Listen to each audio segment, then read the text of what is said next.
मुरघास तुम्ही बनवताय पण त्याच्यासाठी तुम्ही बंकरला खूप सारा खर्च करताय, पण तो बंकरचा खर्च यांनी खूप कमी केलेला आहे।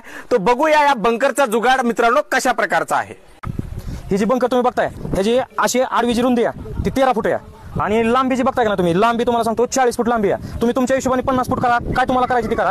आता ह्याची रुंदी 13 फूट, लांबी 40 फूट आणि ही जी हाईट बघताय ना तुम्ही, हाईट ही 5 फूट हाईट आहे त्याची। साधारणपणे तुम्हाला सांगतो 3 इंच 4 इंच आहे ना, जी पीसीसी केली त्याच्यामुळे 3-4 इंच ह्याची कमी झाली। तुम्ही तुमच्या हिशोबाने का नाही, तुम्ही 50 फूट करा, 40 फूट करा, आपण 40 फूट केले। ही तुम्ही पलीकडे बघा, ह्याच्यात 65 टन मुरघास तुम्हाला सांगतो बसला ह्याचा आपला 65 टन, म्हणजे आम्ही आमच्या कॅपॅसिटीचे केले। दोन्हीची 60 क्षमता आहे का नाही तुम्हाला सांगतो 150 टनाची आहे आणि एकात आता आम्ही बसवायला जास्त बसला असता, पण आमचा प्रयोग पहिल्यांदा सक्सेस होतोय नाही होतोय ह्याच्यासाठी आम्ही 65 टन आणि आपण वजन करून मकवान घेतलेलं आहे घेणार शेतकऱ्याचं, कारण त्यांचं पण नुकसान नको आणि आपलं पण नुकसान नको, त्याच्यामुळे वजन करून घेतले। आणि तुम्ही मुरघासाची क्वालिटी बघा, अजिबात कसलाच तुम्हाला सांगतो एक वंजळभर सुद्धा मुरघास खराब निघाला नाही।